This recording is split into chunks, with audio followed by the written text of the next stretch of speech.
സംസ്ഥാനത്തെ കോൺഗ്രസ് നിരവധി പ്രതിസന്ധികളെ തരണം ചെയ്താണ് കേരളത്തിൽ പിടിച്ചു നിന്നത്. 2026 നിയമസഭാ തെരഞ്ഞെടുപ്പ് പടിവാതിക്കൽ എത്തി നിൽക്കുമ്പോൾ പക്ഷേ കാര്യങ്ങൾ കോൺഗ്രസിന്റെ കൈവിട്ടു പോവുകയാണ്.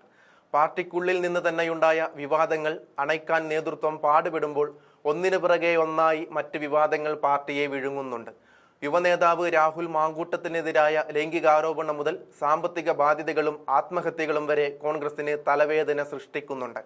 തിരഞ്ഞെടുപ്പ് അടുത്തതോടെ കോൺഗ്രസിന് ശനിദശയും ആരംഭിച്ചു എന്ന് പറയുന്നതായിരിക്കും കൂടുതൽ ശരി. KPCC മുൻ ഡിജിറ്റൽ മീഡിയ സെൽ എറണാകുളം ജില്ലാ കോർഡിനേറ്റർ PV ജയനെ എറണാകുളത്തെ ഓഫീസിൽ ആത്മഹത്യ ചെയ്ത നിലയിൽ കണ്ടെത്തിയ സംഭവം വീണ്ടും കോൺഗ്രസിനെ വിവാദ ചൂഴികളിലേക്ക് വലിച്ചിഴക്കുകയായിരുന്നു. രാഹുൽ മാങ്കൂട്ടത്തിലിനെ അനുകൂലിക്കുന്ന ഡിജിറ്റൽ മീഡിയ ടീം അംഗങ്ങൾ ഭീഷണിപ്പെടുത്തിയെന്ന് കാട്ടി ജെയിൻ KPCC പ്രസിഡന്റിന് പരാതി നൽകിയതിന് പിന്നാലെയാണ് മരിച്ച നിലയിൽ കണ്ടെത്തിയിരിക്കുന്നത്. മൃതദേഹത്തിനരികിൽ നിന്ന് കണ്ടെത്തിയ 3 പേജുള്ള ആത്മഹത്യാക്കുറിപ്പിൽ മറുപടി പറയേണ്ട ബാധ്യത കോൺഗ്രസിനുണ്ട്. CPMന് രാഷ്ട്രീയമായി കോൺഗ്രസിനെ നേരിടേണ്ടി വരുന്നില്ല എന്നതാണ് ഇവിടുത്തെ ഹൈലൈറ്റ്. എല്ലാം കോൺഗ്രസുകാർ തന്നെ ഒരുക്കി നൽകിയിട്ടുണ്ട്. ആ വിവാദങ്ങളെ ഒന്ന് തലോടി വിടുക എന്നത് മാത്രമാണ് CPMന്റെ ജോലി. യുവനിരയിലെ ശ്രദ്ധേയനായ രാഹുൽ മാങ്കൂട്ടത്തിനെതിരായ ലൈംഗികാരോപണങ്ങൾ കോൺഗ്രസ് നേതാക്കൾക്കിടയിൽ തീർത്ത അസ്വാരസ്യങ്ങൾ ചേരിപ്പോരിനും ഗ്രൂപ്പ് തർക്കത്തിനും കാരണമായിരുന്നു.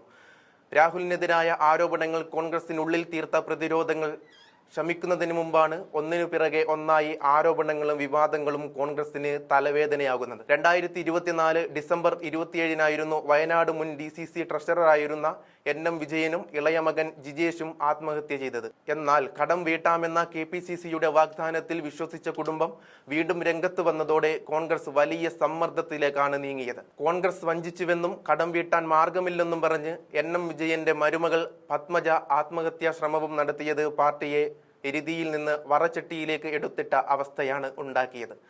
സഹകരണ ബാങ്ക് നിയമനവുമായി ബന്ധപ്പെട്ട് വാങ്ങിയ കോഴപ്പണം തിരികെ നൽകുന്നതിന്റെ ഭാഗമായി ഉണ്ടായ ബാധ്യതയാണ് ആത്മഹത്യക്ക് കാരണമായി NM വിജയൻ ആത്മഹത്യാക്കുറിപ്പിൽ പറഞ്ഞത്.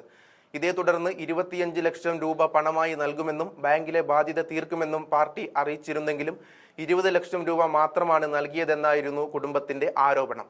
കൂടാതെ ബാങ്കിലെ ബാധ്യത തീർത്ത് വീടിന്റെ ആധാരമെടുത്ത് നൽകിയില്ലെന്നുമായിരുന്നു പത്മജ വെളിപ്പെടുത്തിയത്. ഇതോടെ കോൺഗ്രസ് കേന്ദ്ര സംസ്ഥാന നേതൃത്വങ്ങൾ ഇടപെട്ട് അടിയന്തിരമായി പ്രശ്നപരിഹാരമുണ്ടാക്കണമെന്ന് നിർദ്ദേശം നൽകുകയും ബത്തേരി അർബൻ ബാങ്കിലെ 60 ലക്ഷം രൂപയുടെ കുടിശ്ശിക KPCC അടച്ചു തീർത്ത് തടിയൂരുകയുമായിരുന്നു.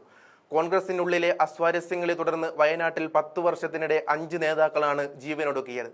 ഇതും കോൺഗ്രസിനെ പ്രതിരോധത്തിലാക്കുന്നുണ്ട്. ഈ വിവാദങ്ങൾ പാർട്ടിയെ അപ്പാടെ വിഴുങ്ങുന്ന ഘട്ടത്തിലാണ് മറ്റൊരു ആത്മഹത്യയും കോൺഗ്രസിനെ തിരിഞ്ഞുകൊത്തുന്നത്.